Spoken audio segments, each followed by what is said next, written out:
అందరికీ నమస్కారం. హిందూ లైబ్రరీకి స్వాగతం. కార్తీక మాసంలో సోమవారానికి చాలా ప్రత్యేకత ఉంది. కార్తీక మాసంలో వచ్చే ఏ సోమవారం అయినా సరే స్నానం, జపం, అభిషేకం, ఉపవాసం లాంటివి ఆచరించిన వారు 1000 అశ్వమేధ యాగాలు చేసిన ఫలితాన్ని పొందుతారని శాస్త్రంలో చెప్పబడింది.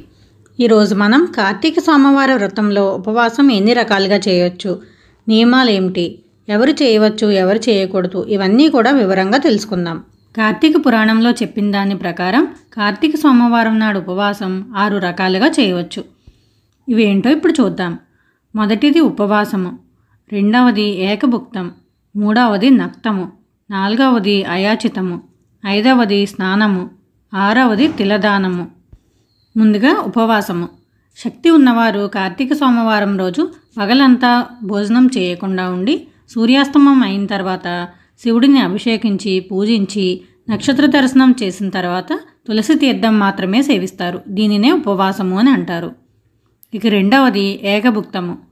అంటే రోజంతా కఠిన ఉపవాసం చేయలేని వాళ్ళు ఉదయం స్నానం, దానం, జపాలు ఇవన్నీ చేసుకుని మధ్యాహ్నం పూట భోజనం చేసి రాత్రిపూట తులసి తీర్థం తీసుకుంటారు. అలా ఉండలేని వాళ్ళు పాలు, పళ్ళు కానీ అల్పాహారం కానీ తీసుకోవచ్చు. ఇక మూడవ రకం నక్తము.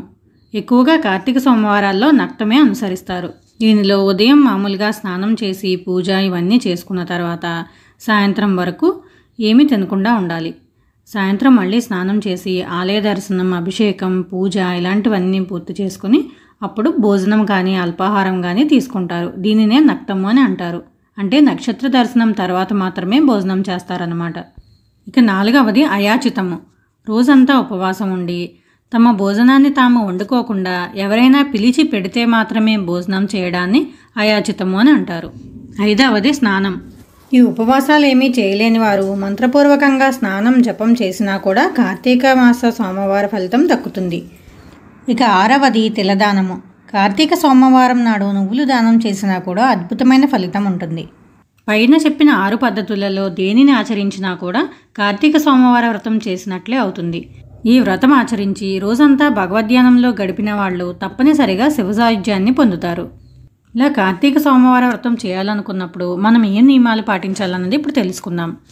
కార్తీక సోమవారం రోజు సూర్యోదయానికి ముందే మనం స్నానం ఆచరించాలి. ఉదయాన్నే మనం సంకల్పం చెప్పుకోవాలి. మనం ఏ రకమైన ఉపవాసం చేయాలనుకుంటున్నామో నిర్ణయించుకుని నేను ఈరోజు ఈ విధంగా ఉపవాసం చేస్తున్నాను అని సంకల్పం చెప్పుకోవాలి. ఉదయం మనం యథావిధిగా ఇంట్లో దీపం పెట్టుకుని పూజ చేసుకుని కుదిరితే ఆలయ దర్శనం చేయాలి. రోజంతా కూడా భగవద్ధ్యానంలోనే గడపాలి. భగవత్ సంబంధిత కథలు వినడం, భగవత్ సేవ చేయడం, కార్తీక పురాణం చదువుకోవడం, భగవంతుని స్తోత్రాలు చదువుకోవడం లాంటివి చేయాలి. ఇలా మనం ఉపవాస వ్రతం పూర్తి చేసుకున్న తర్వాత సాయంత్రం మళ్ళీ స్నానం చేసి ఆలయానికి వెళ్ళి అభిషేకం, అర్చన లాంటివి నిర్వహించుకొని ఆకాశదీప దర్శనం కూడా చేసుకోవాలి. ఈరోజు ఏకభుక్తం కానీ నక్తం కానీ చేసేవాళ్ళు ఒక పూట భోజనం చేస్తారు కదా, ఆ చేసే భోజనంలో కూడా ఉల్లి, వెల్లుల్లి, మసాలాలు లాంటివి లేకుండా సాత్వికమైన ఆహారం మాత్రమే తీసుకోవాలి. బ్రహ్మచర్యం పాటించాలి. కుదిరితే నేలపైన చాప వేసుకుని పడుకోవడం మంచిది. ఇప్పుడు ఈ ఉపవాసాలు ఎవరు చేయకూడదో తెలుసుకుందాం. ఏవైనా అనారోగ్యాలతో ఉన్నవాళ్ళు, 8 సంవత్సరాలలోపు పిల్లలు, పెద్ద వయసు వాళ్ళు, గర్భిణులు, పాలిచ్చే తల్లులు, ఆపరేషన్లు అయిన వాళ్ళు, ఇలాంటి వాళ్ళందరూ కూడా ఉపవాసం చేయనవసరం లేదు. అసలు ఉపవాసం అనే దానికి అర్థం మనం దేవునికి దగ్గరగా ఉండడం.